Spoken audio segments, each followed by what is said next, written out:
Halo, perkenalkan nama saya Heni Retno Widayanti. Saya bertugas sebagai editor. Halo, perkenalkan nama saya Nadira Sestadila dan dalam tugas besar 2 ini saya bertugas sebagai penyusun materi.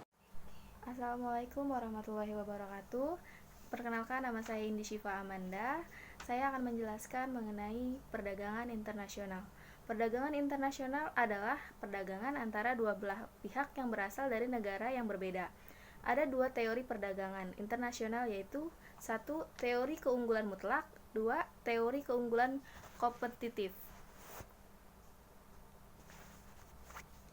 Adapun bentuk perdagangan internasional dibagi menjadi tiga. Yang pertama, perdagangan bilateral. Yang kedua, perdagangan regional. Dan yang ketiga, perdagangan multilateral.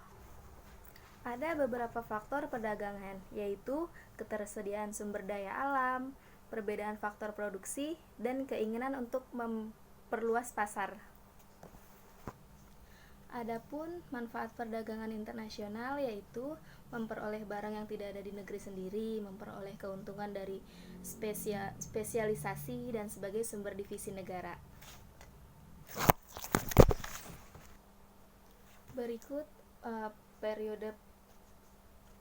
Berikut perkembangan perdagangan luar negeri periode April 2020. Yang kedua, saya akan menjelaskan mengenai neraca pembayaran. Neraca pembayaran adalah catatan yang sistematik tentang transaksi ekonomi internasional antara penduduk negara dan atau Yang kedua, saya akan menjelaskan mengenai neraca pembayaran. Neraca pembayaran adalah catatan yang sistematik tentang transaksi ekonomi internasional antara penduduk negara itu dengan penduduk negara lain. Ada dua sistem pencatatan transaksi neraca pembayaran. Satu, neraca debit atau pasifa.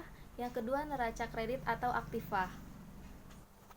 Neraca pembayaran berfungsi sebagai gambaran bagi pemerintah tentang pengaruh yang ditimbulkan, sebagai bahan pertimbangan bagi pemerintah dalam pengambilan keputusan bidang politik perdagangan internasional, sebagai alat pengukur tentang kondisi ekonomi terkait perdagangan internasional suatu negara.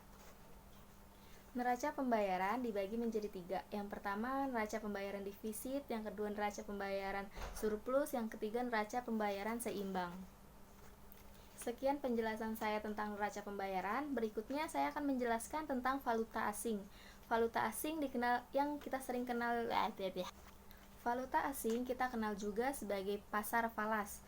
Sistem valuta asing yang berlaku saat ini yaitu sistem kurs bebas, sistem kurs tetap, sistem kurs terkendali atau terkontrol.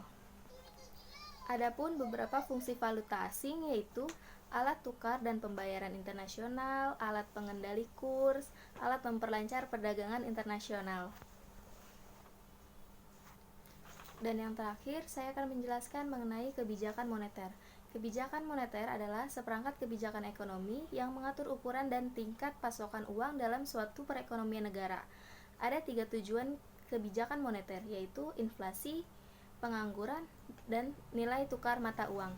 Sekian dan terima kasih penjelasan dari saya. Wassalamualaikum warahmatullahi wabarakatuh. Sekian dari kami. Wassalamualaikum warahmatullahi wabarakatuh.